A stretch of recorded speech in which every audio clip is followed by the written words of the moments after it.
Hi, I'm Andrea Summa, and today I'm going to present the project Sound Design for Gravity.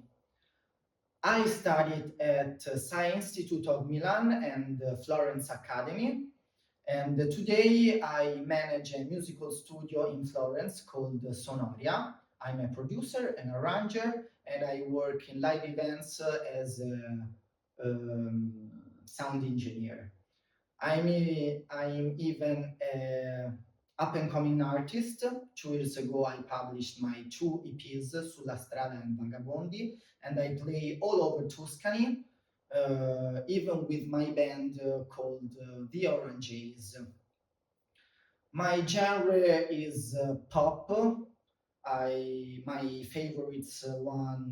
favorite ones are hip hop, R&B, EDM, and indie music. In fact, I decided to approach to this project um, as it was a pop song. So, given my artistic background, the structure of the video is divided in different parts as they were a part of a song, as a chorus or a verse or a bridge. And I maintained a single key for all over the video, which is C major, and I used a lot of electronic and cinematic samples. The setup of my project, to create my project, is composed by my MacBook Pro, my audio interface Apollo X4, my two monitors Kali Audio LP6, and my headphones Audio Technica M50X. So I use Logic Pro X as DAW.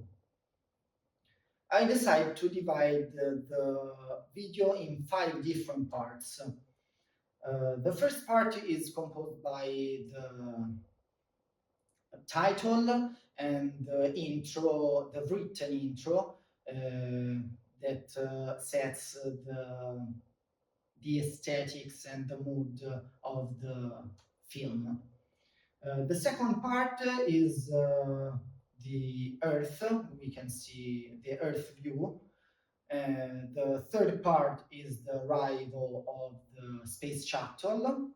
In the fourth part, we can see the astronauts' arrival. And the fifth part is a sort of dance between the two astronauts.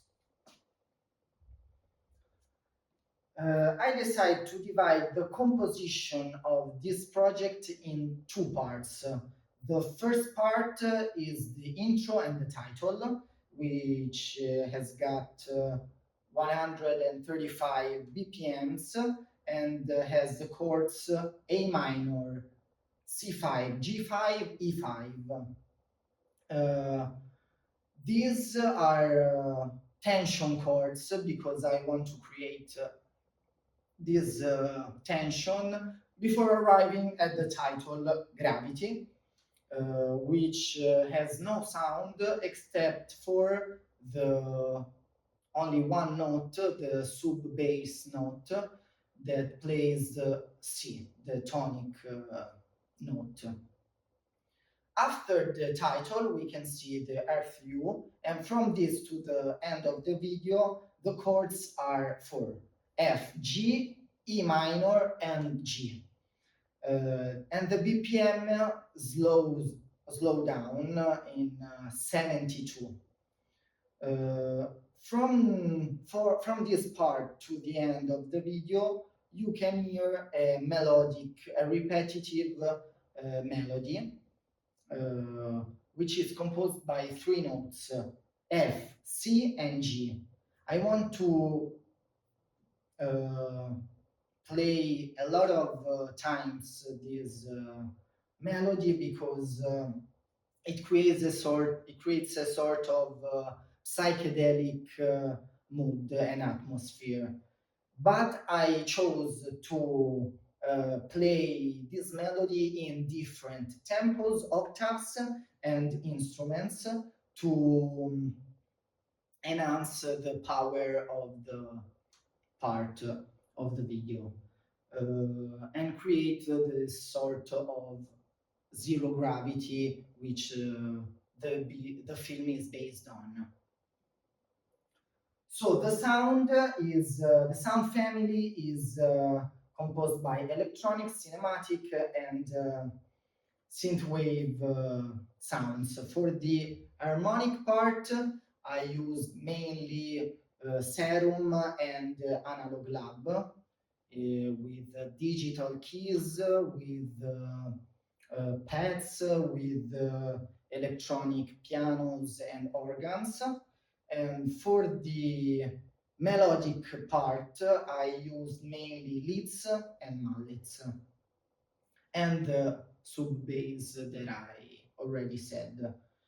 For the rhythmic instruments with the percussions and drums that you can see at the end of the video, I use the cinematic and ADM samples chopped. And for the effects, all the video is full of effects. You can hear filtered human voices, you can hear radio interference, and the sound of a space shuttle that is moving on. But the real sound of the project, which is based on, are the automations. Automations are so important because in space there is no sound because of the absence of air, which you can read, as you can read in the initial part, the first part of the video. So I chose to let every instrument, no matter why, when, let it move on. So to create this sensation of motion, I used a lot of automations in volume, pan, low and high pass of the EQ, and delay and reverb basses. My inspiration for this project comes from three great, for me, albums. There are Interstellar soundtrack from Hans Zimmer, we, in particular the tracks Confin Chase, Day One, and No Time for Caution. The film, the film Ad Astra soundtrack by Max Richter, in particular The Wanderer and To the Stars. And the third, Apollo, Atmospheres and Soundscapes and Soundtracks by Brian Eno. The tracks Under Stars and An Ending. The project, as I already said, reflects my way to see and create music. I'm a pop artist, so I make this production a little bit pop by the sound, by the all already said. And this work serves me to build a solid formation for the future. I always talk about space and uh, emotional themes such as the film Gravity. So I learn a lot of things in this project. In particular, how to highlight and let every sound shine, and then how to build a soundscape, a sonic texture, a mood, a real feel of the sound of the whatever I wanted to say in my songs, and the importance of automations, the in this period In popular music, they always been used in reverbs or some strange effects. And then the most important things, in my opinion, in music is to manage the tension between the sound flow, tension and release of the songs. So this is my project, sound design for gravity. Thank you.